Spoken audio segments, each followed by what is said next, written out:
রোগ উন্মোচন ইউটিউব চ্যানেলের পক্ষ থেকে আপনাদের স্বাগত। আশা করি আপনারা ভালো আছেন। আপনারা জানতে চেয়েছেন বেগুন গাছের পাকড়া রোগ বা হলুদ হয়ে যায় পাতা, এই রোগের সমাধান সম্পর্কে জানতে চেয়েছিলেন। এই চ্যানেলটির উদ্দেশ্য হচ্ছে জীবের বিভিন্ন রোগ আপনাদের সামনে উন্মোচন করা। জীব বলতে প্রাণী জীবও হতে পারে এবং উদ্ভিদ জীবও হতে পারে। জীবী রোগ সম্পর্কে ধারণা অর্জন করে তার সমাধান করতে পারলেই জীবন সুখী ও সুন্দর হবে।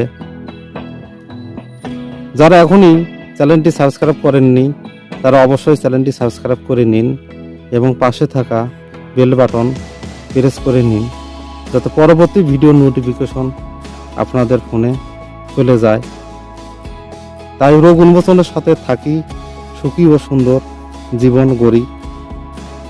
তাহলে বেগুন গাছের এই পাকড়া রোগ বা পাতা হলুদ হয়ে যাওয়ার লক্ষণটা হচ্ছে এই বেগুন গাছটি সম্পূর্ণ শক্ত হয়ে যায়। এর বেগুন শক্ত হয়ে যায়, পাতাগুলো ছোট হয়ে যায় এবং পাতাগুলো হলুদ হয়ে যায়। এটি ক্ষতি। বেগুন গাছের এই রোগ হলে তাহলে আপনার যে ক্ষতি হবে সেটা হলো কি, বেগুন ছোট হয়ে যাবে, বেগুনটা শক্ত হয়ে যাবে। এক সময় বেগুনের গাছ থেকে কোনো ফলন পাবেন না, শেষে এই গাছ মারা যাবে। কারণ এটি মূলত ভাইরাস গঠিত রোগ। উদ্ভিদের তিনটি মাধ্যমে রোগ ছড়ায়। একটা হচ্ছে ভাইরাস, ব্যাকটেরিয়া এবং ছত্রাক। এই ভাইরাস দমনের জন্য কোনো কার্যকর ওষুধ নাই, কিন্তু পরীক্ষিত ইমিস্টারটপ এবং ভার্টিমেট নির্দিষ্ট মাত্রায় প্রয়োগ করলে এই পাকড়া রোগ বা পাতা হলুদ হয়ে রোগ দমন করা সম্ভব।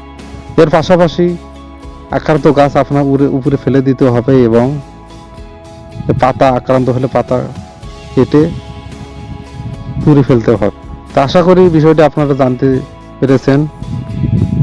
এখনো যারা চ্যানেলটি সাবস্ক্রাইব করেননি তারা অবশ্যই চ্যানেলটি সাবস্ক্রাইব করে নিন এবং পাশে থাকা বেল বাটন প্রেস করে নিন, যাতে পরবর্তী ভিডিওর নোটিফিকেশন আপনাদের ফোনে চলে যায়।